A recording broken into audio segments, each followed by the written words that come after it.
Bismillahirrahmanirrahim. Assalamualaikum warahmatullahi wabarakatuh. Innal hamdalillah nahmaduhu wa nasta'inuhu wa nastaghfiruh wa na'udzu billahi min shururi anfusina wa min sayyiati a'malina. May yahdihillahu fala mudilla lahu wa may yudlil fala hadiya lahu. Asyhadu an la ilaha illallah wahdahu la syarika lahu. Asyhadu anna Muhammadan abduhu wa rasuluh sallallahu alaihi wa alihi washabbihi wa tabi'ahum bi ihsan ila yaumiddin amma ba'd. An astaqal hadits kitabullah khairal hadi hadi Muhammadin sallallahu alaihi wa alihi wasallam syarrul umuri muhdatsatuha fa inna kulla muhdatsatin bid'ah wa kulla bid'atin dhalalah wa kulla dhalalatin finnar. Masyaallah ikhwani fillah rahimani wa rahimakumullah. Pada malam hari ini kita akan lanjutkan dari pembahasan kita mengkaji kitab Ma'na la ilaha illallah karya Syekh Muhammad bin Abdul Wahhab bin Sulaiman At-Tamimi An-Najdi rahimahullahu taala. Baik. Ini dari majelis yang keempat dari pembahasan buku ini. Kita sudah terangkan dari keutamaan kalimat la ilaha illallah. Ya, ada sekitaran 5 atau 6 ya dari pembahasan keutamaan tersebut. Selain dari penamaan dari kalimat la ilaha illallah. Jadi kalimat la ilaha illallah, kita ulang kembali, ya dari kalimat penyelamat. Ya, tatkala datang bahaya, musibah dan malapetaka. Sudah diterangkan dari kisah Nabi siapa? Nabi Yunus.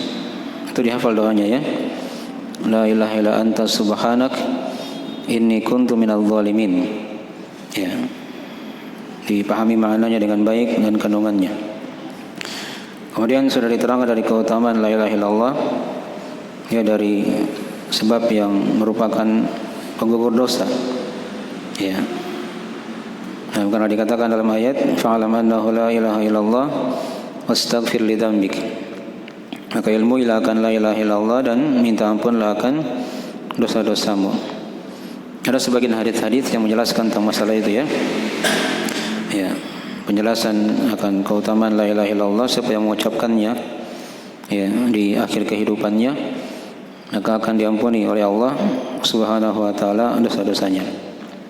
Yang ketiga dari keutamaan la ilaha illallah, dia merupakan ciri husnul khatimah. Dari ciri husnul khatimah tatkala seorang diucapkan di akhir kehidupannya. Maka akhir kalamih la ilaha illallah dakhala al-jannah. Siapa yang akhir ucapannya adalah kalimat la ilaha illallah, maka dia akan masuk ke dalam surga. Itu ciri husnul khatimah. Dia tutup kehidupannya dengan kalimat la ilaha illallah.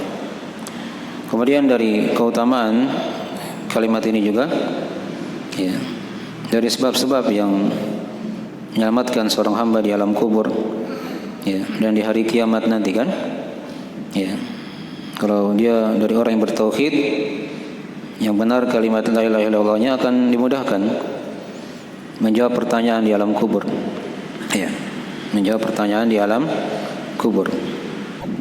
Dan juga sudah kita baca ayat di surah Ibrahim kan.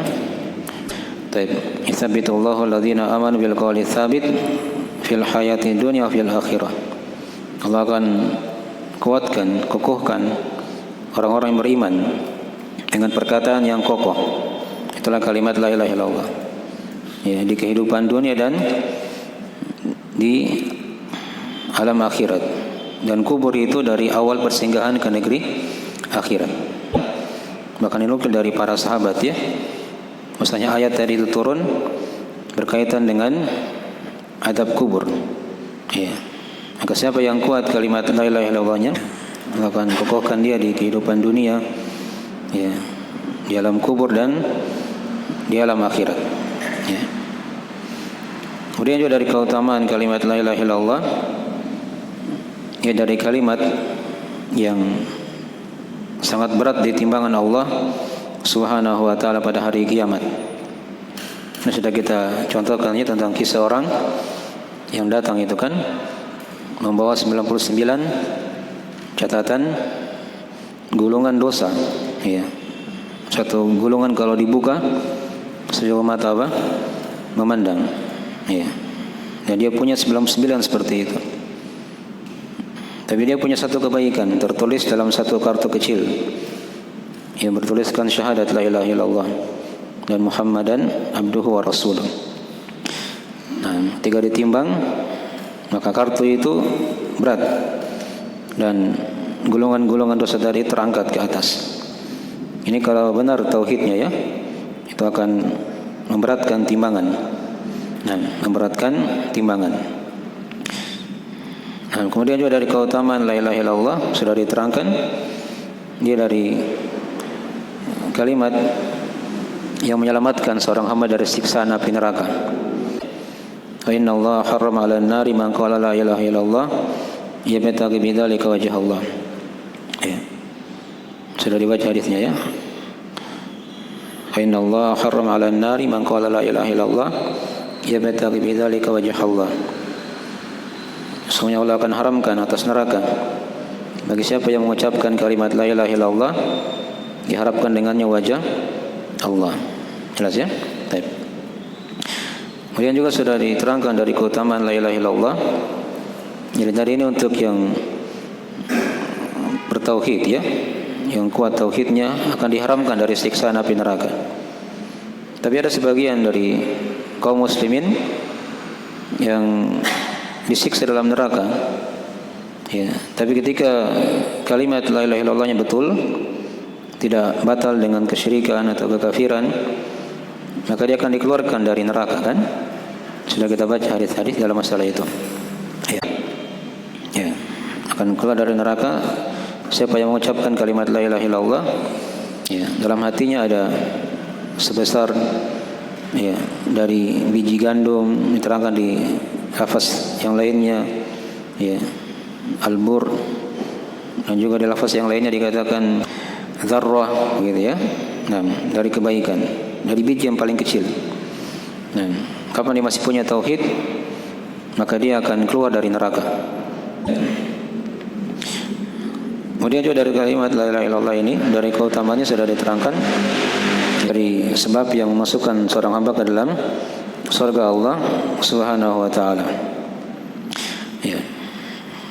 Karena kalau dia selamat dari neraka, maka pasti dia akan dimasukkan ke surga.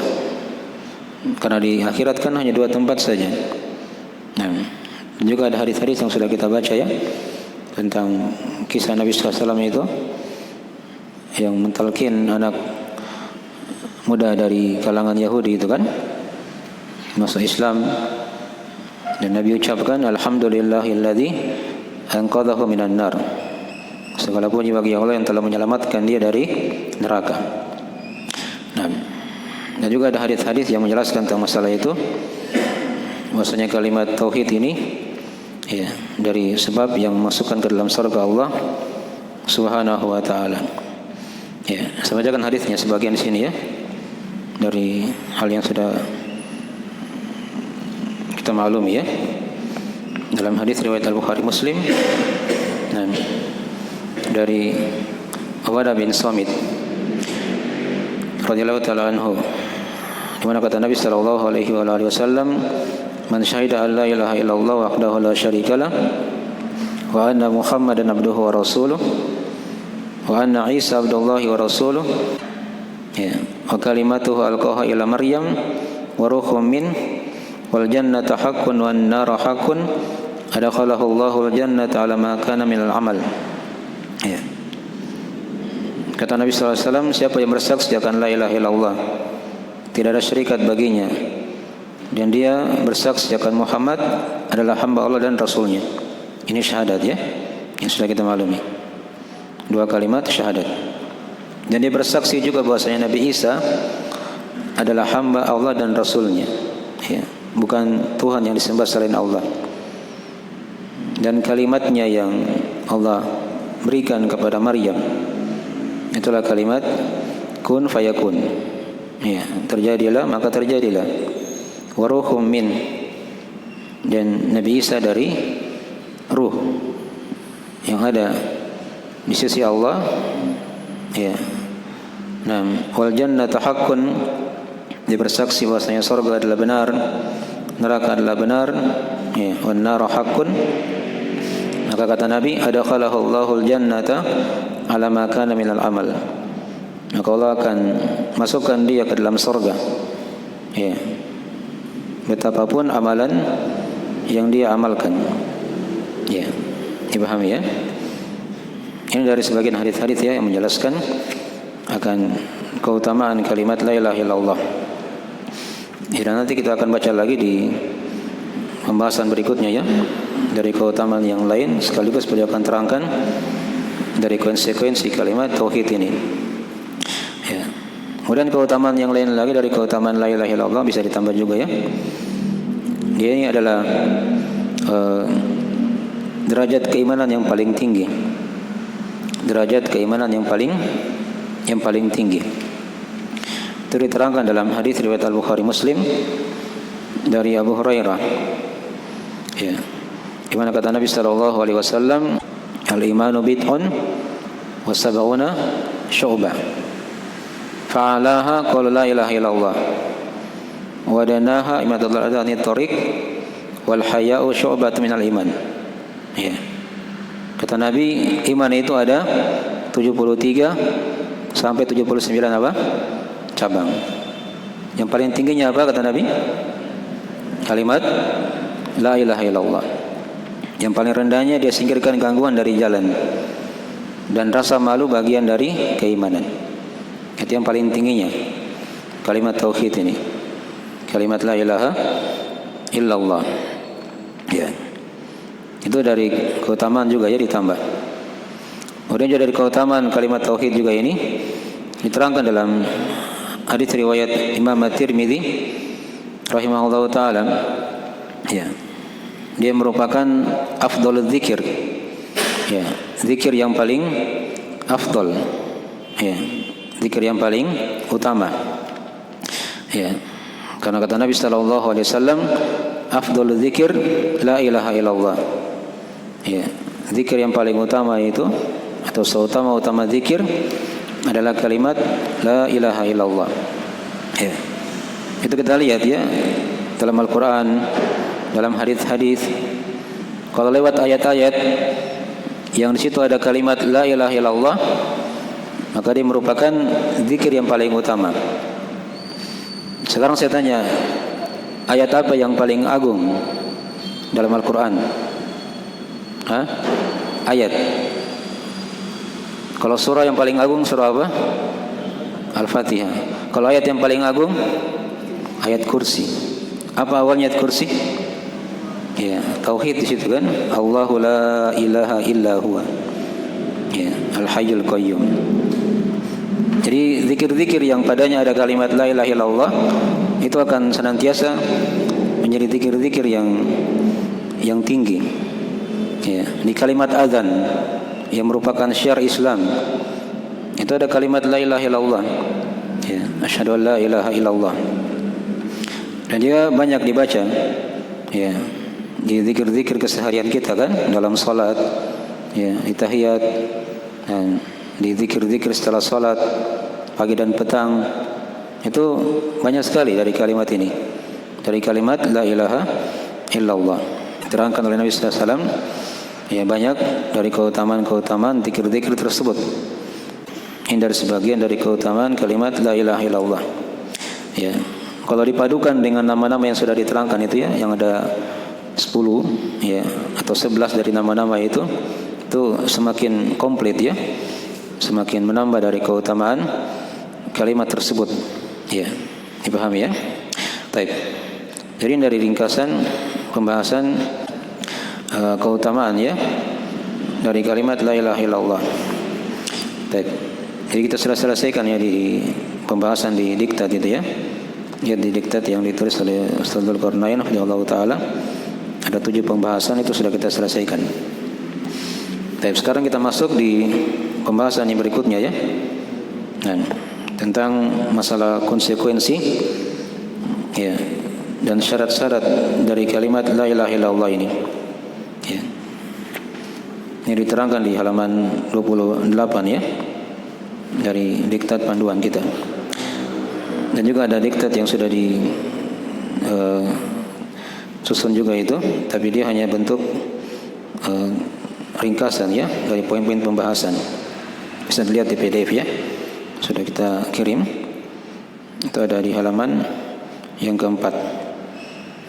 Ada di halaman yang keempat tentang konsekuensi dan syarat-syarat la ilaha illallah. Ya. Nanti terjemahannya untuk lihat di buku diktat yang ditulis oleh disusun oleh Ustaz Dzulqarnain hafizahullah taala. Baik. Nah, kita lihat dari matan berikutnya. Kata beliau rahimahullah taala, wa laysal muradu qaulaha bil lisani ma'al jahli bi ma'naha. Fa innal munafiqina yaquluna wa hum tahtal kuffari fi darkil asfali minan nar. Ma'a kaunihim yusalluna wa yasumuna wa yatasaddaqun. Ya. Ini dari pembahasan berikutnya. Kata beliau rahimahullah taala, ya. Dan bukan maksud dari pengucapan kalimat ini ya hanya diucapkan dengan lisan saja bersama dengan kejahilan, kebodohan, dia tidak paham akan maknanya. Karena orang-orang munafik ya, mereka mengucapkan juga kalimat ini sementara mereka berada di bawah orang-orang kafir, maksudnya pada hari kiamat ya.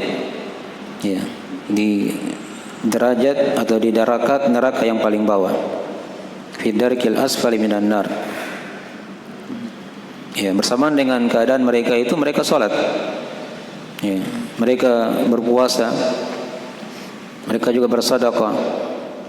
Ini orang-orang munafikin ya di masa Nabi sallallahu alaihi wasallam. Ya, kata Syekh, perhatikan tadi ya dari pembahasan ini.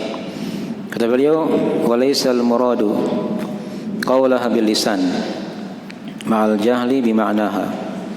Ya, bukanlah maksud ya perkataannya dengan lisan saja bersama dengan kejahilan akan maknanya ya. Karena kata beliau fa innal munafiqin, karena orang-orang munafik itu mengucapkannya ya. Orang munafik itu kan dimaklumi ya. Tapi di sini yang dimaksud dengan orang munafik di sini itu munafik yang mengkafirkan ya. Nah, yang sudah dibaca tadi dari penjelasannya. Karena kemunafikan itu kan ada dua macam. Ada dua macam. Ada nifak akbar, ada nifak apa? Asghar. Sama dengan kesyirikan. Ada syirik akbar, ada syirik apa? Asghar. Ya. Syirik akbar itu kan yang mengkafirkan, yang mengeluarkan dari Islam. Kalau syirik asghar itu yang tidak apa? Mengkafirkan. Nah, sama dengan kemunafikan. Kemunafikan ada dua macam. Ada munafik akbar yang besar, dan ada munafik asghar yang kecil. Kalau munafik akbar itu yang mengkafirkan pelakunya. Itu yang ada di masa Nabi SAW ya. Nanti kita akan terangkan apa ukurannya dia dikatakan kemunafikan akbar. Dan ada jenis yang kedua dari kemunafikan, dia munafik asghar ya, yang kecil. Tapi yang kecil ini dia tidak mengkafirkan. Baik. Sekarang apa itu ukurannya kemunafikan akbar? Munafik yang besar. Ya, ini yang sering kita singgung juga ya. Yaitu ringkasnya itu dia adalah ya, menampakkan keislaman secara zahir ya. Yaitu dia menampakkan keislaman secara zahir tapi menyimpan kebencian ya, kepada Islam. Menyimpan apa? Kebencian kepada Islam. Ini ciri munafik akbar ini. Ya. Jadi zahirnya dia muslim, terlihat muslim, Tapi dia cinta kalau orang Islam itu ditindas, dihinakan, ya, dia tidak suka kepada kaum muslimin. Dipahami ya? Ini dari ciri kemunafikan apa? Akbar. Ya.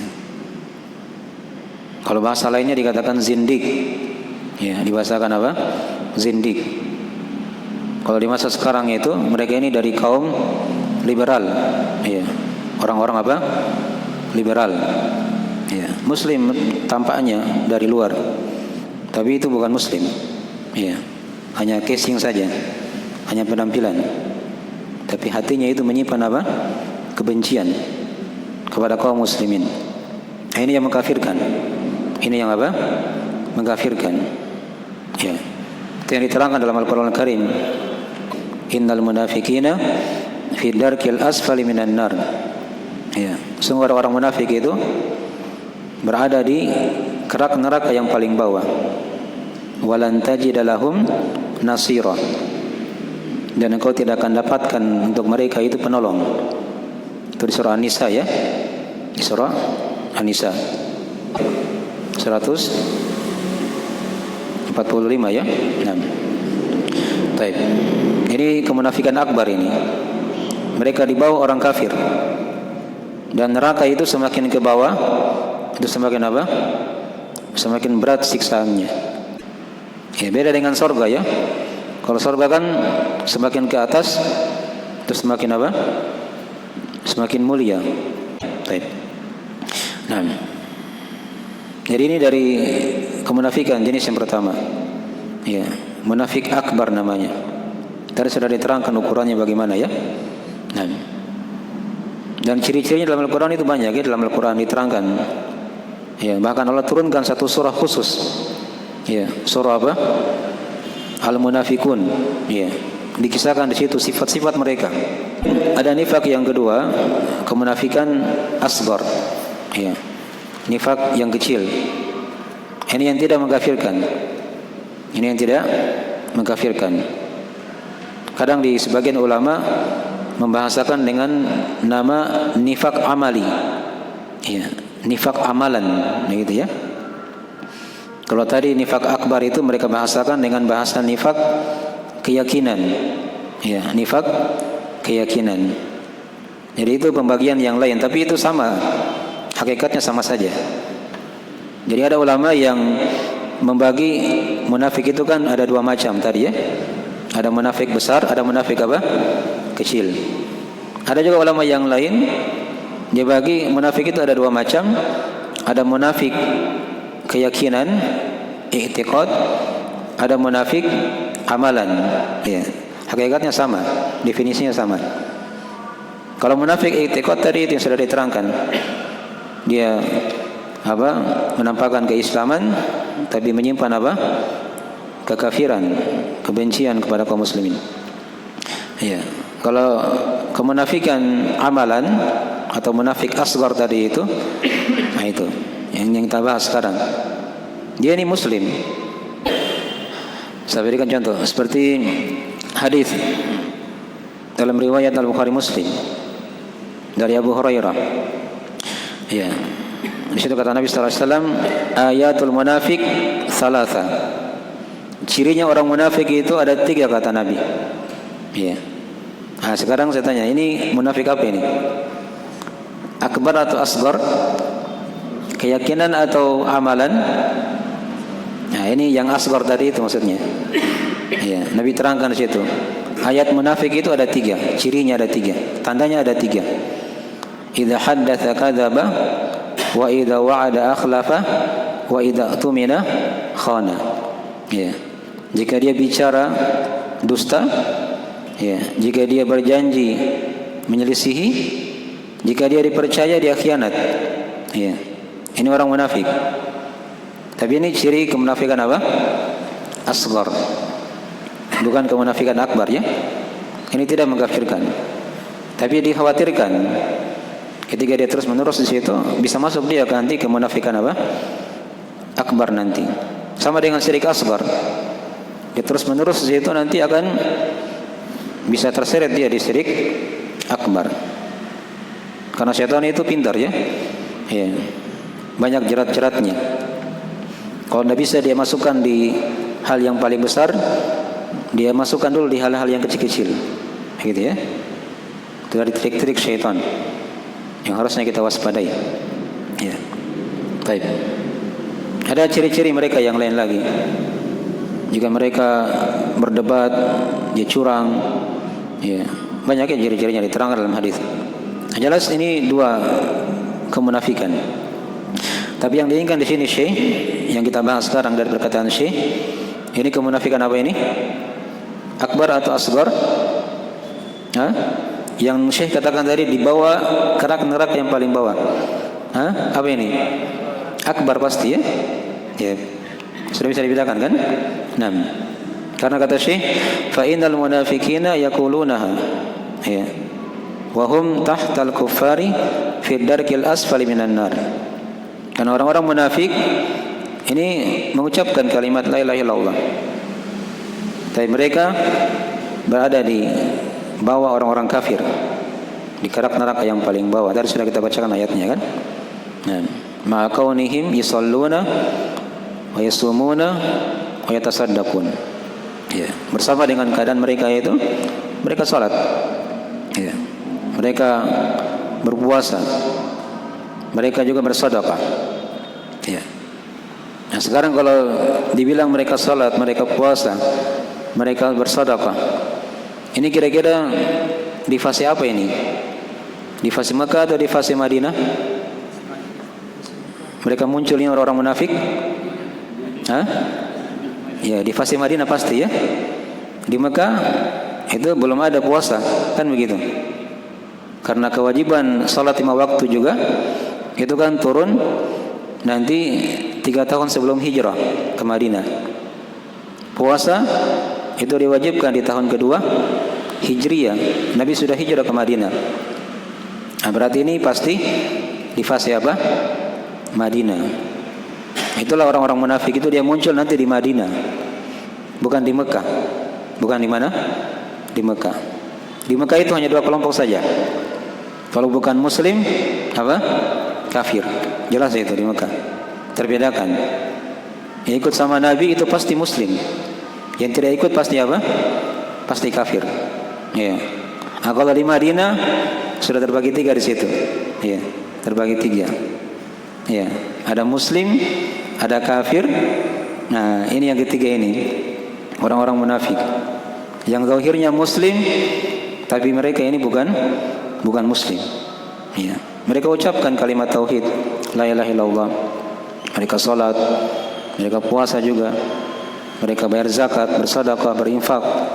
Bahkan mereka haji. Ya. Mereka juga berumrah, berhaji. Ini orang-orang munafik. Tapi tidak ada manfaat dari ucapan kalimat tauhidnya itu. Kalimat la ilaha illallah. Ya. Itulah nanti kita akan bahas ya. Ucapan di lisan itu tidak cukup. Walaupun dia paham maknanya. Tapi harus ada apa? Pembuktian dalam bentuk amalan. Nanti saya akan terangkan. Ya, jadi di sini sebenarnya ini kalau mau dibahas orang-orang yang mirip dengan orang-orang munafik ini, itu ada beberapa kelompok ya di masa sekarang. Ya. Ini satu ya, orang munafik. Di syarah diterangkan oleh Syekh Shalih Fauzan, ada 2 kelompok yang lain. Ada 2 kelompok yang lain. Ya, yang pertama atau yang kedua sekarang yang kita bahas diterangkan oleh Syekh Shalih Fauzan, yaitu orang-orang Murji'ah.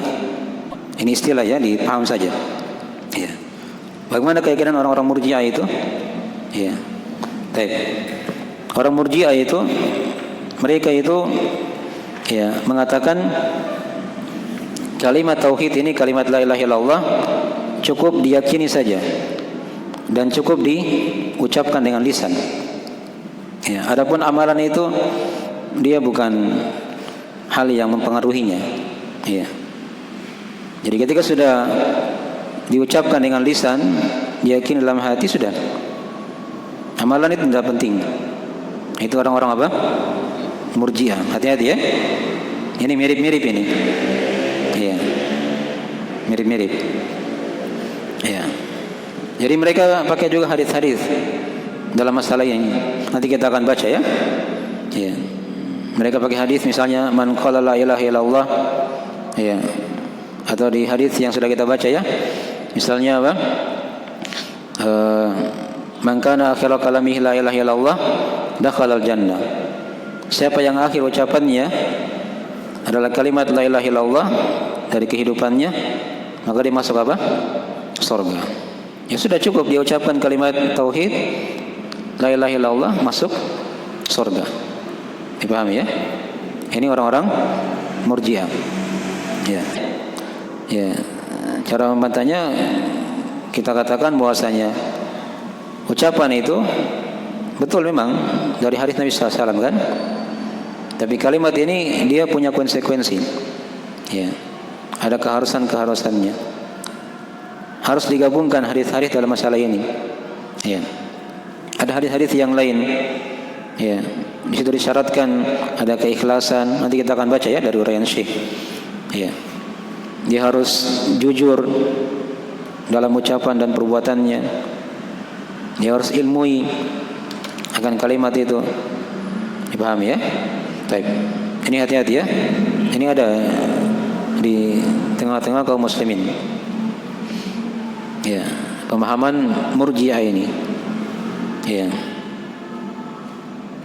Jadi mereka itu kadang berkata walaupun dia tidak salat, ya, walaupun dia tidak puasa, tidak zakat, tidak haji, ya, yang penting dia sudah ucapkan kalimat la ilaha illallah, maka dia sudah apa? Selamat, sudah muslim. Dipahami ya? Baik. Itu keyakinan dari apa? Orang-orang Murji'ah. Ya. Nah, kelompok yang lain lagi yang diterangkan oleh Syekh Shalih Fauzan di syarah juga ya. Ini sudah dua ya. Ada orang munafik, sama mirip ini. Diucapkan kalimat ini, tapi tidak ada apa? Pembuktian dari amalan. Orang Murji'ah juga seperti itu. Ya. Nah, kelompok yang ketiga yang diterangkan oleh Syekh selain dua ini tadi, yaitu memang dia ini kaum musyrikin. Ya. Hakikatnya kaum musyrikin, tapi menampakkan keislaman. Menampakkan apa? Keislaman.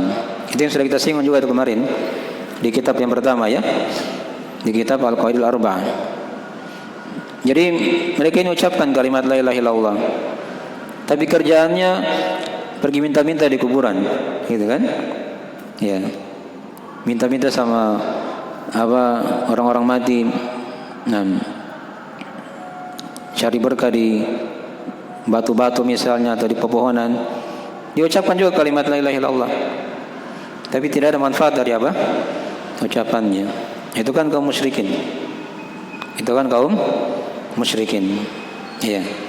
Dipahami ya? Baik. Dia berdoa kepada selain Allah.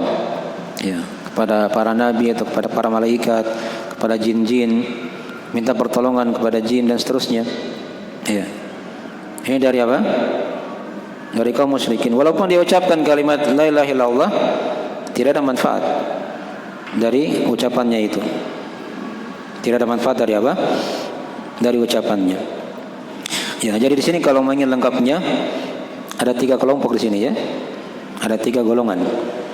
Ya, yang mengucapkan kalimat la ilaha illallah tapi tidak bermanfaat ucapannya itu. Apa tadi yang pertama? Coba lewat. Yang disebutkan oleh Syekh di sini, yaitu orang-orang munafik akbar ya. Yang kedua diterangkan tadi oleh Syekh Shalih Fauzan, yaitu orang-orang Murji'ah. Ya. Yang ketiga siapa tadi? Kaum musyrikin. Ya.